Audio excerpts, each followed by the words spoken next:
the candidate series. Annissa Essaibi George is has been an at-large counselor in the city of Boston since 2016. I think it's fair to say that she is the at-large counselor that we see the most of. And she has announced that she's running for mayor. And so tonight she's going to talk a little bit about herself, about her campaign, and especially issues having to do with the South End, because that's why we're here. So Annissa, take it away. Thank you very much, George, and I appreciate everyone's being here this evening and listening to me, but I think more importantly, having a conversation with me. We've gotten to know each other. A number of us have gotten to know each other quite a bit over the last just over 5 years or so. And I'm grateful for your friendship, for your partnership, and certainly for the advocacy that you've done over these last years to me, to my office, and the way that you've informed the work that I've done on the city council on behalf of you and your community and your neighborhood. So I just want to be grateful about, just share that and share my gratefulness about that. I do want to, I don't think that many of us, over the years have had a chance to get to know each other. So I'd like to just spend a few minutes to talk a little bit about my story, my history, how I sort of arrived to be one of your at-large counselors, and why I hope to be your next mayor. Because I think when I joined the council, the crisis, certainly the crisis that is mass and Cass, is something that we jumped into right away. And I want to go to work for you. And that's been my sort of motto in the way that I've operated over these last 4 years. It really is about the work. But I would like to just take a few moments to share a little bit about my story and how I came to be here. So that story certainly starts with my parents and directly by my maternal grandparents. My grandparents are Polish. My grandmother at the age of 14 was taken from her home in Poland to work in a labor camp in Germany. My grandfather was in the Polish army and became a prisoner of war. My grandparents met in a displaced persons camp in Germany, married there, and that's where my mother was born. As a toddler, my mother and my grandparents came to the United States, started in New York. I always say my grandmother was a really smart woman, didn't like New York, had some Polish families that she knew here in the Boston area, so came up to Boston's West End. They lived here for a little, or lived in the West End for a little bit, and were displaced from the West End, made their way to Dorchester, and eventually bought their home on Dorchester Ave. They picked the house that my mother grew up in, basically, and the house that I grew up in on Dorchester Ave because it had a storefront. My grandfather was a TV repairman and wanted to start his own business to support his family, my grandmother and my mother. That storefront now at 983 Dorchester Ave is where my headquarters will be in my run for mayor, and I'm pretty excited about that, a little bit emotional about that as well. My dad is Tunisian, he's an Arab, he's a Muslim, came from Tunisia in his early 20s, met my mother, ended up here on a 90-day fiance visa. My mother hates this story, but it is the story that it is.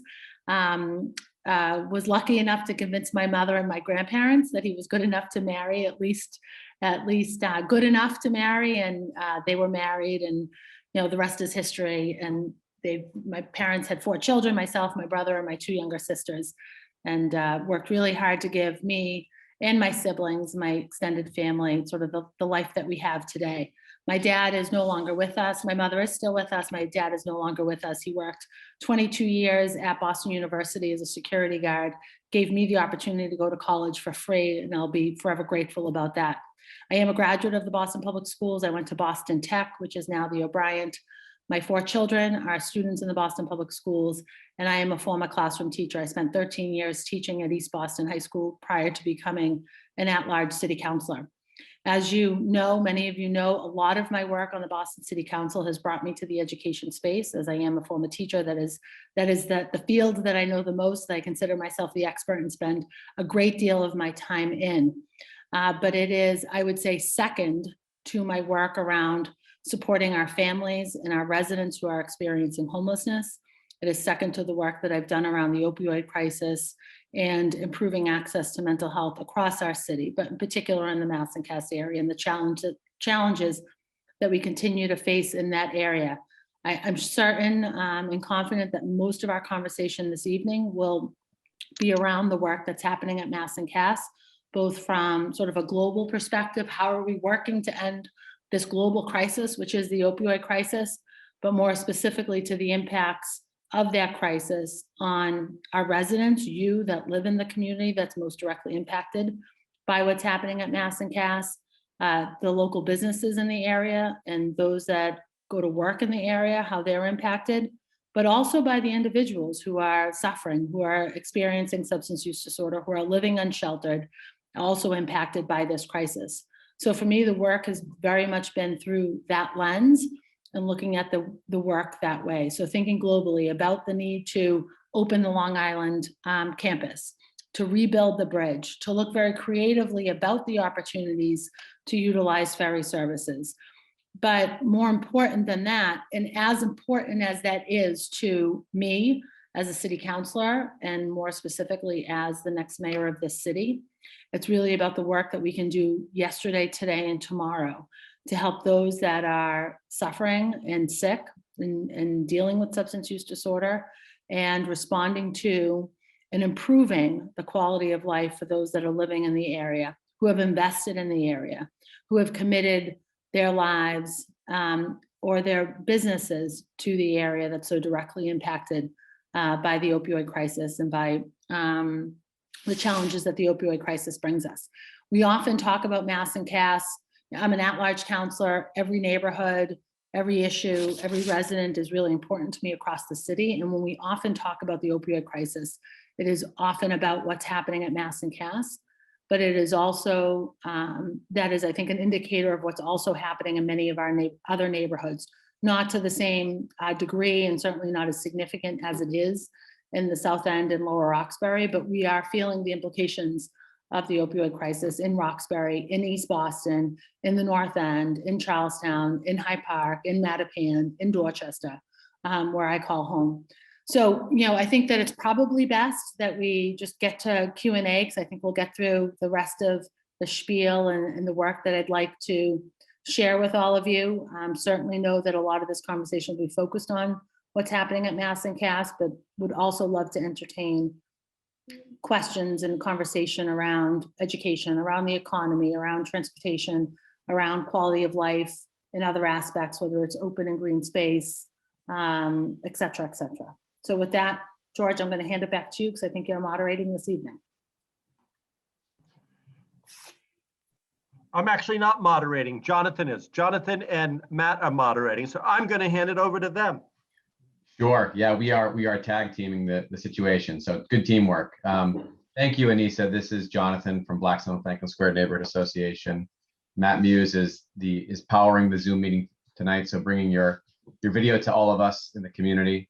Thank you for that wonderful background.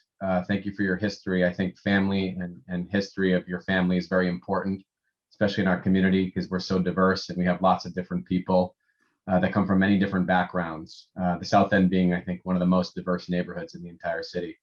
So I would just, I've got some questions, but I think, this is also for the wider group. And I think maybe the best way to handle it is if people have a question, they can raise their hand through Zoom. We can call on them, or they can type something through the chat and we can read it aloud. We can keep it pretty informal, but as you mentioned, this is for everybody on the call to get to know you a little bit better, why you're running for mayor, and why we should consider supporting you. So thank you. May I don't, my hand thing doesn't work. So can I ask a question? Of course, Bob. Okay, so specifically, counselor, name me 3 to 5 things you will do on day one to eliminate the suffering at Mass and Cass through decentralization and the suffering in the neighborhood that pours over every day, resulting from the palliative of service back there. What specifically are you going to do? Well, first, Bob, thank you for the question. If I could start with the things that I've already done, and then we can talk about the work that's left undone. And that's often how I sort of reference sort of the way I've set my goals, both as a city councilor and the work that I've identified that's undone for the next mayor. But for sure, when I think about my accomplishments, especially in your neighborhood and my accomplishments around the issues that affect you the most, as residents in that area. Number one is the work that I did early on in my term as an at-large counselor to make sure that we had a South End task force that was focused on these issues. A great deal of energy had gone into place, was put into place before my arrival to the City Council. And when I arrived as chair of the Committee on Homelessness, Mental Health and Recovery, I'm very proud of putting a great deal of work into making that happen. So that South End Task Force, or that working group, I suppose it's actually called, its existence is due in large part to my advocacy. And I'm very proud of that effort to bring stakeholders together to talk about the issues in the area. I've also, as chair of the committee, the former committee on mental health, homelessness, mental health and recovery, was able to bring together a lot of the stakeholders, both the city and state level, as well as many of the bureaucrats, not in a negative way, but the bureaucrats that are doing a lot of this work day in and day out to talk about the issues and really think about more creative ways in which to do the work. And some of the outcomes that I'm personally responsible for and proud of is the effort to increase, double, and then double again the work of the Mobile Sharps team. And when I joined the council in 2016, there were 2 members of that team. We are now up to about a half a dozen who are doing a little bit more than just collecting needles. They are offering support and services to those that are dealing with substance use disorder and working every day to get them into treatment, to get them into programs, and to get them into the services that they need. And then I'd also add my very long time work and great effort around increasing the best clinicians and the work around the co-response model in partnership with Boston Police Department. When I joined the council 5 years ago, we had about 2.5 or so individuals that were contracted through state grants to do the work around mental health services in the Mass and Cass area. Mostly in the Mass and Cass area. The desire was to have them citywide, but the demands require them to be very much present in the Mass and Cass area. Through my first term, we doubled that number to from 2 to 4.5 or so. And right now we are right sizing in this last budget season through a lot of my work to 19 members of that clinical team, 19 best clinicians that work in partnership with BPD outreach, but also through my advocacy now do some outreach through 911, both on the police side and on the EMS side, work with our schools, sort of not related to the crisis at Mass and Cass, but related to some other mental health issues that we see as a city.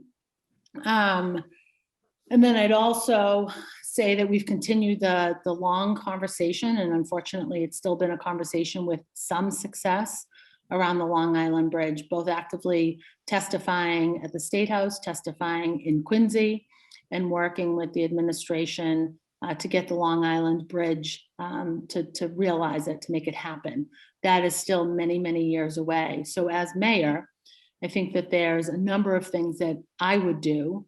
I know that there's a number of things that I would do to make sure that we were moving forward on other issues, because we all know, and all of you know very, very certainly, that the bridge is many years away. So we absolutely have to explore the opportunity to do some of this work with ferry service. I know that detox services, because of the sort of critical nature of an individual who's going into detox, they cannot do, ferry service isn't an appropriate response to them. But there's lots of other longer term recovery that can be done with the support of a ferry service, for example. We also need to make sure that we're doing appropriate programming, especially for women in crisis. And we've seen an increase in the number of women who are unsheltered, who are at the Mass and Cass area, and who are also dealing with a significant amount of violence. We're doing that work in that space to create some more opportunities for them to get care. And then also as, and that's ongoing work, but then also as mayor, the work that we need to do around very specifically decentralizing services in that area, working with our partners at the state level and at the federal level to do some of the work that needs to happen in that space, but also working with the greater Boston, with other cities and towns in the greater Boston area, and as far as the New England region, if not the whole Eastern Seaboard, because we know many of the individuals who get I say literally and figuratively stuck in the Mass and Cass area. 65% of them are not from the city of Boston. So we need to build better relationships, better partnerships with our neighboring cities and towns, but really with leaders of the states across the Eastern Seaboard to do more of this work. That is, just so critically important to do. But I am committed as an at-large counselor, as vice chair now of the Committee on Public Health. But for me, I've spent, my 5 years very much committed to this work. It's not about holding on to these ideas until I'm mayor. It's about doing this work today. So, we've seen a significant increase in violence against women. We're doing some work in that space to assist those women, to make sure that the appropriate programs are in place to support those women, but to make sure that it's also happening in other communities. I'm a member, many of you know, of the Mayor's Mass and Cass Task Force. I participate in a lot of the subcommittee and the working groups that exist in that space and talk regularly to the administration about the efforts that need to happen there. I'm also very much involved in the work that's happening at our 2 city-run shelters. Those shelters are not great places, and certainly through COVID, we've seen some added issues because of the need to de-densify those shelters, but we need to continue thinking outside of the box. And again, as I mentioned, this isn't about holding on to good ideas until I'm mayor. This is about doing the work right now. And I see my role as a city councilor being elected for 24 months, a 2-year term. That work needs to continue. So we've explored, and a number of us have been in these conversations together. We've explored an idea that I've shared with state partners, both electeds and those appointed to different roles, about the idea of a public health surge, where over the course of one day, we are very intensely supporting individuals who are unsheltered, finding programs, finding housing, reconnecting and reunification with families and other communities. And then in the meantime, making sure that there are resources available in the Mass and Cass area so the impact felt on the community is lessened, and we continue to chip away at that work along the way. So I've kind of strayed a little bit from the question, Bob. I hope that I've answered it for you thoroughly enough. Pretty much. But let me just ask you, will you work to remove any existing service from Mass and Cass? Because things have gotten so congested back there. A young kid came there for service last summer and was stabbed outside the 112 Southampton shelter, stabbed to death. He left in a body bag. Not one counselor, not the mayor, not anybody spoke up for this kid because he had no presence, right? Wasn't a voter, wasn't anything. Nobody spoke up for that kid. I would actually disagree with you, Bob, on that. The violence that happened over this city, I was very intimately engaged in the work with the Boston Police Department, in the work with our outreach team, and the work of our shelters in responding to all of the violence that happened this summer. This was a terrible summer for violence, in particular in that area. I am the only one, Bob, that has been talking about the changes of drugs that have happened in the Mass and Cass area. We have gone in the last 5 years, and I can only speak specifically to the last 5 years since I've been in office, the shift from heroin to fentanyl to crystal meth to now added testosterone on the streets, and the aggressive behavior that has changed. I'm the one that has held those hearings. I'm the one that's had those conversations. No other elected has been involved in the way that I have been involved in the work that's happening in Mass and Cass. So I find actually, and we're friends, Bob, I love you very much, but I take great offense to the comments that I have not been outspoken. Perhaps I've not been outspoken in the way that you'd like me to be outspoken, but I've been very much outspoken to the tremendous tragedy that has become Mass and Cass. I do not live as close as all of you to the sort of the epicenter of this crisis, but I don't live far. And I certainly don't live far enough to pretend that I don't know what's happening in the Mass and Cass neighborhood and to not know about it on a regular basis. I will not commit to removing all services from that area. That's an unreasonable ask, and any elected official or any candidate for mayor that suggests that they would advocate for every service to be removed from that area is flat out a liar. That is impossible and will not happen. But would you remove some service is what I'm saying. Would you look to remove some service? I will commit, and I've always been committed to not adding services when we were as a community and as an elected, when you as a community and me as an elected were very disappointed in what happened with the Pine Street Inn, I was a key player in making sure that that meeting with community happened. I am absolutely a proponent and will support not adding additional services and looking for sure to decentralize the services that are happening there. There is too much happening in 1/8 of a mile radius for any community, for that to be acceptable in any community. So yes, you have my commitment on that, but to say that for any elected to ever come before any group of people to say that they will remove all services from a particular neighborhood is flat out lying to you. I agree. And I just want to say on your behalf, I remember when I called you about Pine Street Inn, renting that hotel, you called an emergency meeting that day. So I will say that on your behalf. You have been there. We want to feel that, and sometimes if you guys do things and don't tell us about them, I think there needs to be a sense of urgency on the part of the city administration back there. It was devastating last summer, and it gets worse every summer. And I would say, Bob, I think we're on the exact same page on this.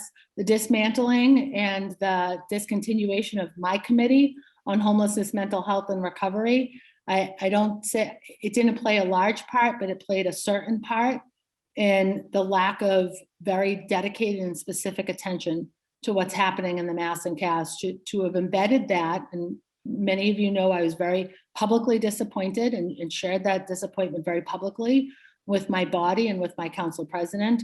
To embed that within a larger committee, I think takes away how significantly important those issues are, especially as they, there's a certain nexus between those issues in which we see very negative things happening across our city, but in particular at Mass and Cass, because as those issues intersect with each other, homelessness, mental health, and substance use disorder, we see that becomes a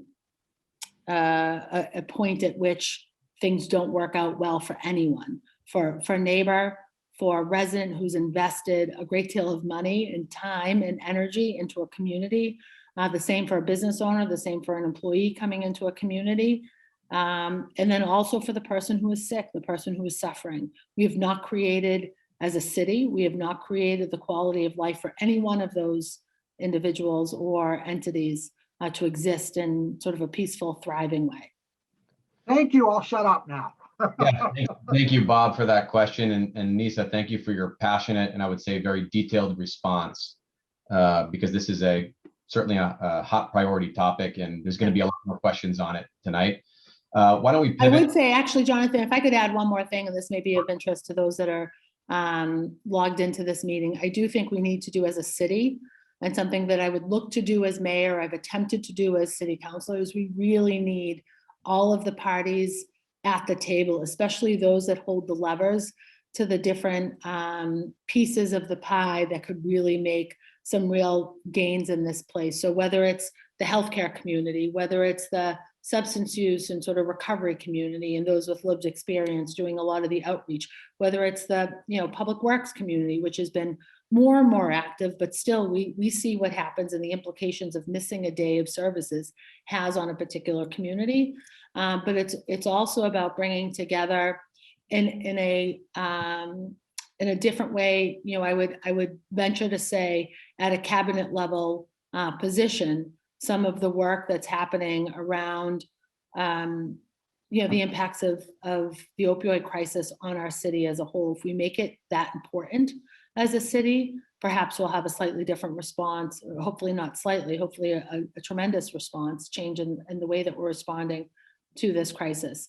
So I think, and I'm sort of speaking out loud for the first time on this. It's not something that I've thought through, but certainly welcome anyone who may have an interest in becoming more involved as we work through these policy initiatives. We have a pretty robust group of folks working on policy. As a city councilor, I've got a lot of work that I've done. As mayor, it's a much different process. And as I put my big girl pants on and work to earn your vote as mayor, we need to approach the work in a slightly different way. and realize and appreciate the full power of the mayor's office and the work that we can do with that full power. Thank you for that, Annissa. I think you'll find no shortage of volunteers when it comes to this topic. I don't doubt. I'm going to pivot to the chat and just we'll come back to the opioid crisis, I'm sure, because there are many folks here intimately involved with it. But one question from the chat from Bob Barney. Wonderful family story around your introduction. My niece Melissa teaches 4th grade in public school outside of Boston and caught COVID in December. She recovered, but she had a very difficult time with it. Should teachers in Boston go back in person before they have a vaccine? What's your position on that? So I want teachers to get the vaccine tomorrow, but teachers have been back to school in Boston since September. We had high need students in our classroom since September. There was a small break in the fall, but our schools have kids in them and teachers teaching them. We also have, and I'm a former classroom teacher, so I have some sort of personal conflict around this, but I've also seen the real challenges and suffering that many of our kids have been experiencing during this time.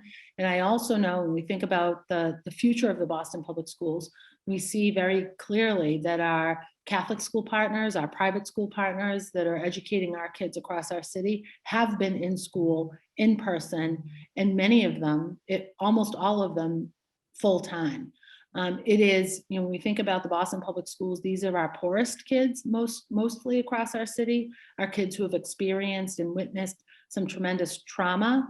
And certainly the crisis of mental health has not escaped them, and the crisis of food insecurity has not escaped them as well. I think about my work on the city council, especially around the work to end family homelessness. We have kids across our city who are experiencing homelessness, who are sheltered across our state, Boston kids in other parts of our state, who are not able to stay in shelter alone should a parent need to go to work because of different regulations.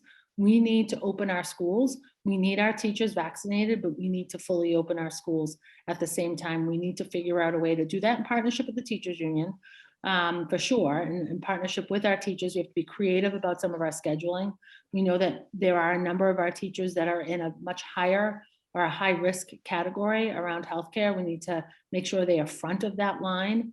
Through this work, I support our oldest residents having access to the vaccine first, but I do think that there could have been room early on to explore opportunities for our teachers to be front of line, similar to our first responders.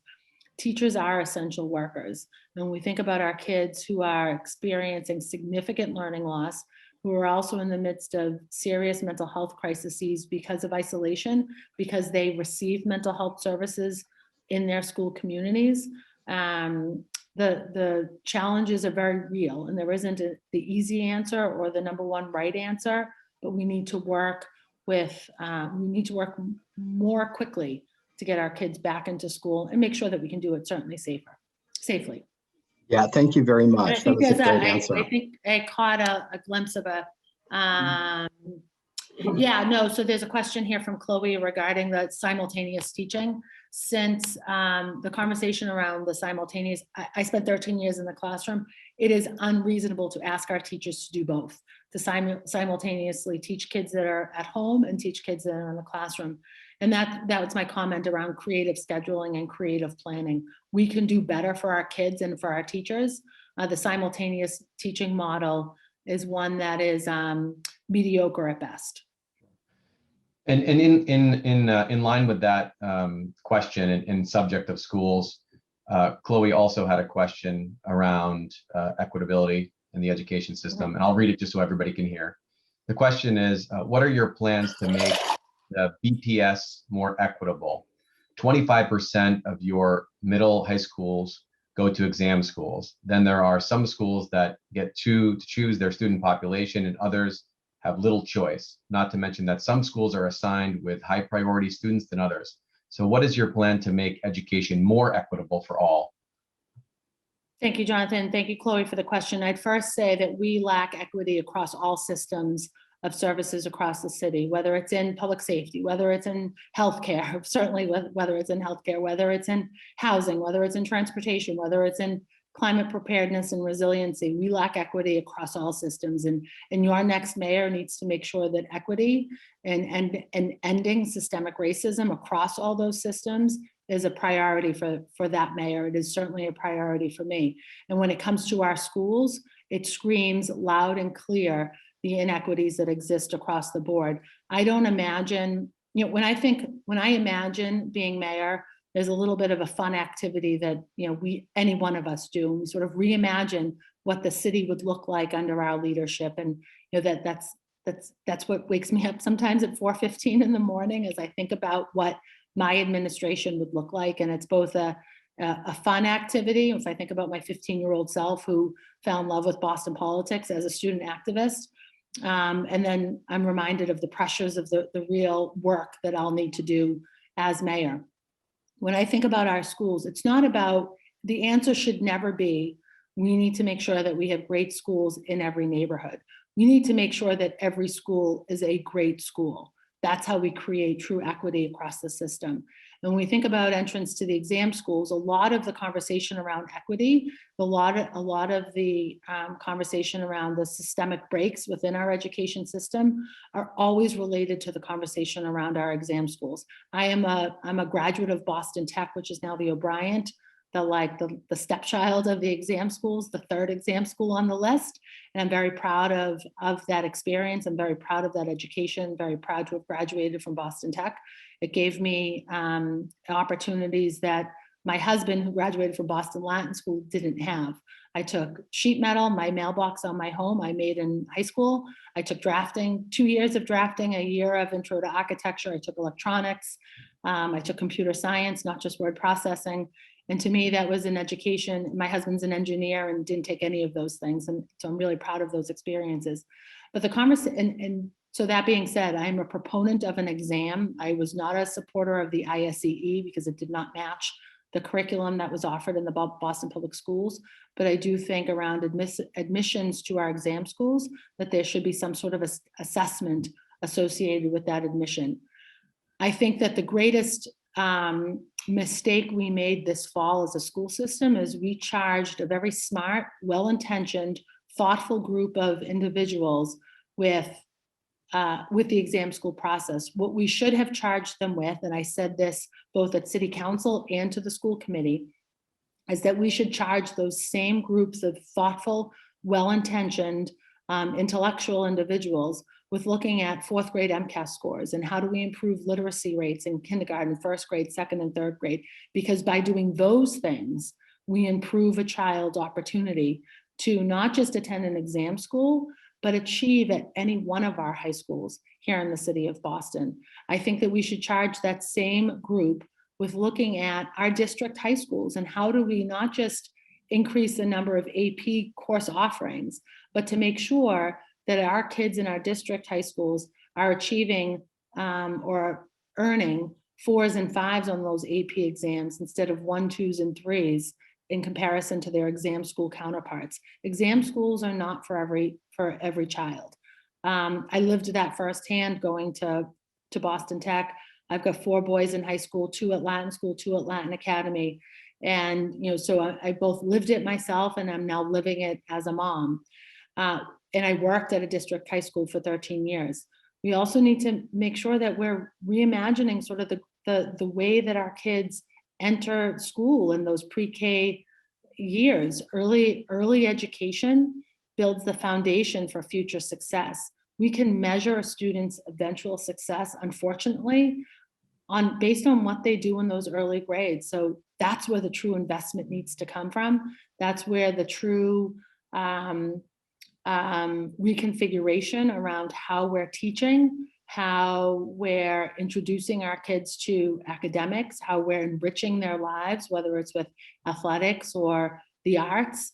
We have a lot more that we should be doing at the early grade levels. And some of that work's underway. I've been able to work over these last 5 years in partnership with Mayor Walsh's administration, in partnership with a few superintendents, in partnership with school leaders to make sure that what schools are doing makes sense. As mayor, I will be the first classroom teacher in the city of Boston ever elected to that role. Schools play such an important part of what we do as a city, not just if you have kids in our schools, but if you're looking to move your large business to the city. You want to know that it has a successful school system. That's a way to attract talent to the city. Our university, I want our universities to accept all of our kids, and the only way to do that is to make sure that we have high-performing schools, or all of our schools are high performing. So to be, in every mayor, in every candidate for mayor, through all of history has talked about the importance of education and that you should grade that mayor based on what happens in our schools. Never once have we elected a teacher to be mayor, and I look forward to being able to get into the weeds the way I have as an at-large counselor on all education topics, because I've lived that experience in so many different ways. Thank you for that, Annissa. It sounds like your unique experience as a BPS, teacher will bring something new to the table, and I think you're passionate about that. I think it's fair to summarize it. That is a top priority for you. Yeah. The only thing I'd add to that, I often get pigeonholed as the education person, and I'm proud of that experience and proud of that expertise and the ability to get in the weeds.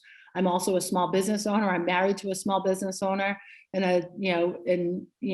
the ability to support our local businesses is really important to me. If we don't have a strong economy generally, but especially now thinking about the impacts of COVID on our local economy, we won't be able to do things like invest in schools, invest in all these other pieces. So I am very proud that I'm not just a teacher, that I'm also a business owner, but that also as mayor, I'll be able to focus on, I say it sort of, again, in a silly way, like all of the things that are important to the city. You need a mayor. I want a mayor, and I see that certainly in myself, someone that can focus on all of the facets of our city's life. And, since joining the council, I've certainly been engaged in the education topics. I've certainly been engaged in the work around homelessness, mental health, and recovery, but I've also been thoroughly engaged in the work of our city's budget, because that's all of the things that our city does with your tax dollars. And I'm proud of that work, and I'm proud of that, the investment I've been able to make in learning about all of the things that the city does, and look forward to leading on all of those things. Thank you. Yeah, I think it's very relevant, especially given COVID and, seeing a number of different storefronts and small businesses close shop, unfortunately, in our neck of the woods. That's going to be a key focus for a lot of us on the call. And I'll do one more question here from the chat, and then we can pivot back to some of the hand raisers. But keeping in the spirit of the city and development, this question is from Carol Blair. Carol writes, Massachusetts Avenue connects UMass and the beach to Harvard and Lexington. So much culture, business, and community. Yet the city's plan, Imagine Boston, designates Mass Ave as a neighborhood boundary. Will you work with us to create a new vision for Mass Ave, working toward a sound environment for walking, learning, and healing, and to support residents and businesses? I suppose I could give Carol just a very simple answer and say yes. I think that that's something I haven't heard before, honestly, Carol, and I think it's a wonderful idea, and something that we should be exploring through all of our large corridor areas to make sure that that isn't, that one particular corridor isn't the demarcation between one neighborhood and another, but really the avenue that joins neighborhoods, and a place where neighborhoods meet, sort of, again, in sort of the literal and figurative sense. And when we think about our main corridors across our city, that's a principle that I'd like to explore applying across all of our neighborhoods. I grew up on, my home is on Dorchester Ave that I grew up in, that we're exploring that on Dorchester Ave, that we're exploring that on Columbia Road, that we're exploring that on Washington Street or Blue Hill Ave or Tremont Street. I mean, I think that's a real opportunity for us. And Carol, I'd love to talk to you a little bit more about that, maybe offline. Awesome. Yeah, I think it's an important topic, just also living in the neighborhood and walking from this part of the South End into Dorchester along that connect. There are definitely some gaps. Yeah. There are some areas where you wonder, what potential could be and how we could utilize that space and better connect our neighborhoods and better connect our communities. So that's a great question. Thank you, Carol.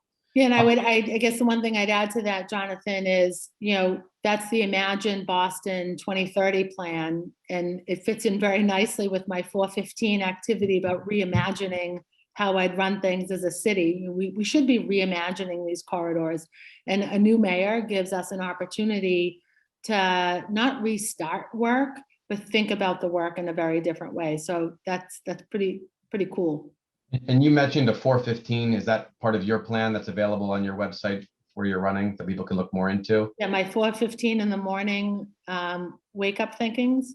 Okay. Yeah, maybe I could start a little blog, what I think about at 4:15 in the morning. I'm sure there are some folks that will be up there with you. I like it. You may see that soon too. Perfect. There you go. I'm going to shift over to some hand raisers. We've got a couple. One of them is from our data master, Andrew Brand. Andrew, if you'd like to unmute and ask Annissa. Sure. So I'll start off by saying we share at least part of the same genealogy. So I was excited to hear that. My father grew up in Poland and didn't have that wasn't happy, not for him, but just for the time he grew up in. I won't go into details, but I didn't know that about you, so that's psyched. And the other thing is I really appreciate your comment on the schools. When I hear about the exam school controversies, and I grew up in an exam school in New York, so I paid a lot of attention to that.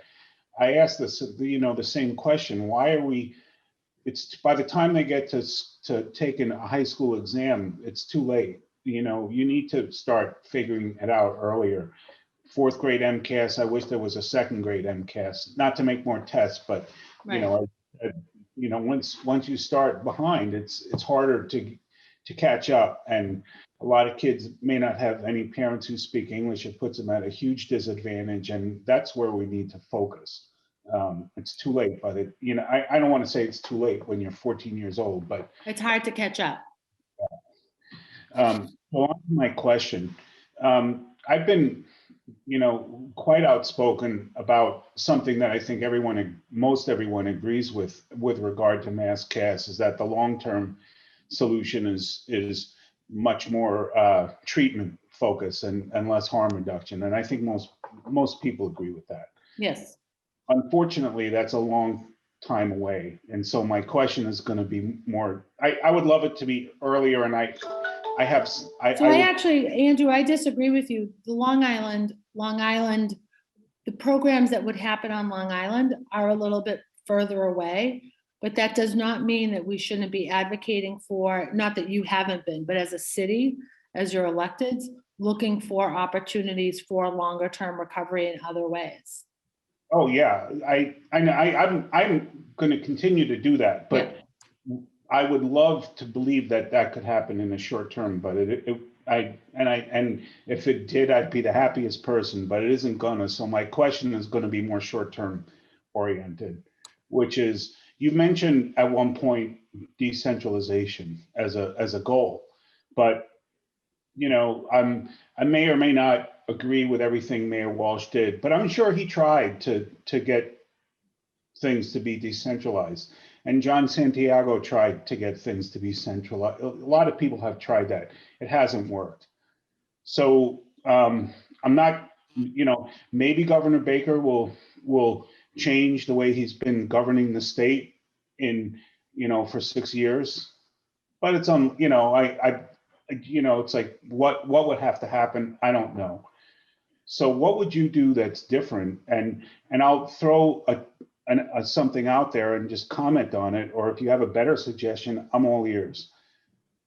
I think leverage is really the only way to get people to change. And one part of leverage is to do what a lot of other cities do. When someone comes here from somewhere else, ship them back. Just give them a one-way bus ticket back. It's not fun. And to be quite fair, the cities that you're sending them back to should be doing the work. But right. I don't see any other scenario. I'm not as civic minded as you are, but if you have a better idea, what is it? Well, I think that we have been slowly but surely doing more of the reunification work, and that's the nicer term to sending people back. I mean, we can't send an individual back to their community, to their social networks, to their family without I think, in the right way without knowing that we're sending them back to someone who cares about them and who will see to their well-being. So reunification work is very slow and very steady. Or it's very slow. It needs to be more steady as a city.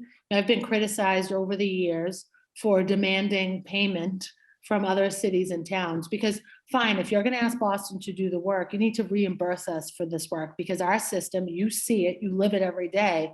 Our system is crumbling under the weight of the chaos that's created by the opioid crisis and the responsibility that Boston has to care for almost everybody in the New England region, really on the Eastern Seaboard, that's dealing with substance use disorder, dealing with mental health issues, and dealing with homelessness.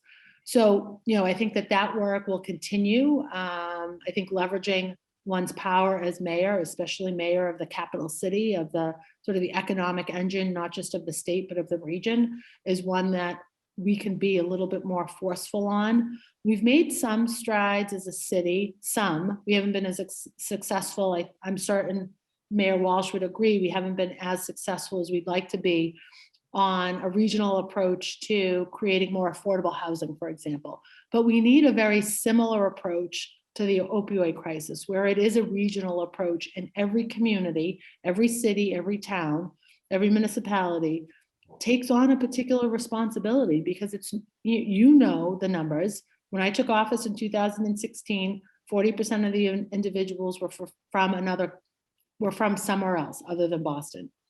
Now we're up to 65% are not from the city of Boston. And that's partly because we are a service-rich city and we have not turned anyone away.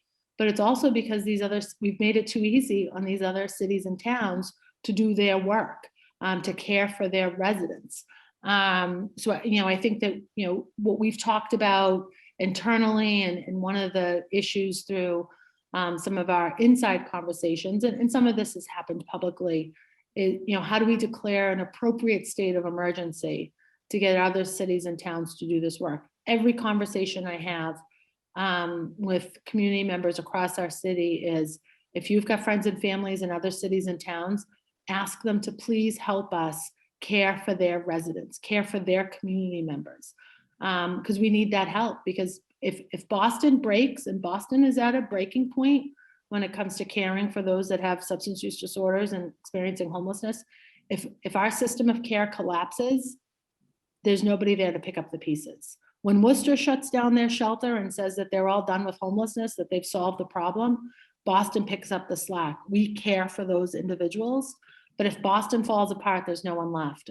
So, whether it's a statewide emergency that really brings a different attention to the issue, or a more collaborative approach to working with other mayors and town managers around this effort, we've got to do it. We've got to do it a little bit different. I also think that ferries need to be explored, especially for some of the longer term care, not the detox. It's not appropriate to ferry out someone who is sick and going through withdrawal, but there is an opportunity to do some work with the detox. I've also, over the last number of years, I've visited Vancouver, I've visited Toronto, I've gone to Philadelphia, I've looked at their models of care. And there's some really interesting work happening around the co-responder model with police, which I'm a big proponent of. But I think there's some creative work that we're trying to do in preparation for this next budget cycle around EMS's response and involvement, because they are a medical care provider. The work that they can do around diverting an individual who's in the midst of an overdose, who is sick, who's going through withdrawal, and delivering them directly to a care service.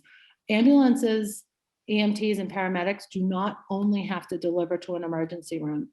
There are mechanisms that we can put in place, and it's something that we're exploring because it will cost the city some money to deliver someone to a different type of program, to a different setting. And I think that could provide some relief, but only some relief. I am not blind to the realities of the crisis that we're facing as a city and the burden that we're carrying for lots of other communities.